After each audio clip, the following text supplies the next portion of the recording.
Also Frankenstein steht hinter allem. Hallo und herzlich willkommen zu Frankensteins Kaijuverse.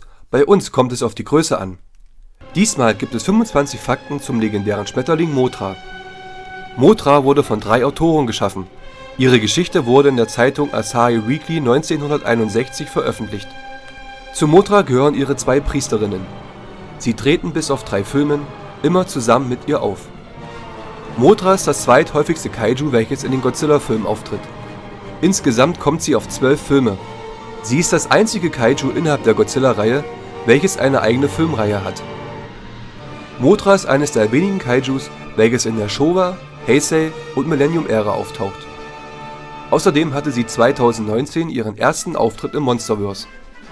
Das Kaiju Mothra wurde als Schmetterling ausgewählt, wenn man ein Kaiju zeigen wollte, welches Metamorphosen durchlebt.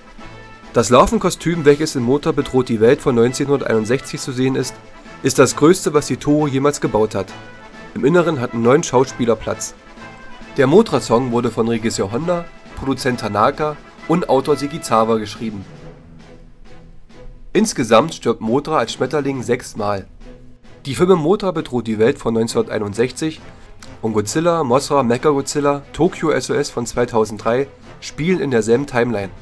Die beiden Priesterinnen werden auch Chobijin genannt, was kleine Schönheiten bedeutet. Der Mothra-Song wurde von Yuji Koseki komponiert. Der Mothra-Song von Koseki und das Godzilla-Thema von Akira Ifukube sind die beiden einzigen klassischen Kompositionen, die im Monsterverse auftauchen. Beide sind in Godzilla 2 King of the Monsters zu hören. In der Showa-Ära hat man immer Zwillinge als Priesterinnen benutzt, in den darauffolgenden Filmen nicht. Mothra hatte in den 90er Jahren einen extremen Kraftzuwachs erhalten. Es ist das einzige Jahrzehnt, in dem sie Laserstrahlen schießen kann. Mothras Schrei ist der gleiche Schrei wie von Anguirus, nur schneller. Die Spezies von Mothra kann an sich nicht aussterben. Wenn der Schmetterling im Kampf stirbt, ist auch schon ein neues Ei vorhanden. Mothra ist ein Kaiju, welches ohne die Einwirkung des Menschen durch Phantomversuche ihre größeren Kräfte bereits hatte. Sie ist eine Gottheit. Die beiden Priesterinnen werden in Godzilla Kampf der Saurier-Mutanten als Kosmos bezeichnet, in ihrer Trilogie als Ilias. Sie hat stets einen beständigen Charakter. Sie tritt als Beschützerin der Menschheit und Erde auf. Nie war sie als Bösewicht zu sehen. In ihrem ersten Film rettet sie ihre Priesterinnen aus der giftigen Hand von Kapitalisten und zerstört dadurch Teile von Tokio und New York City. In Frankenstein und die Monster aus dem All wird sie kurz von den Kilag-Aliens kontrolliert und anschließend wieder von den Menschen. Mothra ist ein weibliches Kaiju. In einem Film der Toho sind Godzilla und Mothra Rivalen. Godzilla gelingt es auch hin und wieder, Mothra zu töten. Im Monsterverse hat sich ihre Beziehung von Rivalen zu Verbündeten geändert. Beide brauchen einander und leben in Symbiose.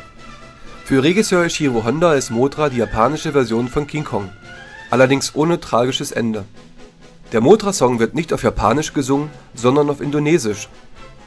Für die Trilogie aus den 90ern wurde das Lied sogar auf Deutsch übersetzt.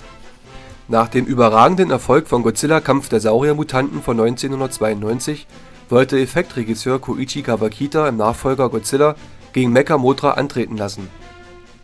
Die Idee wurde aber verworfen und daraus wurde dann Godzilla gegen Mechagodzilla. Wir hoffen, dass euch das Video gefallen hat und dass ein paar neue Informationen dabei waren. Bis dann! Es war Frankenstein.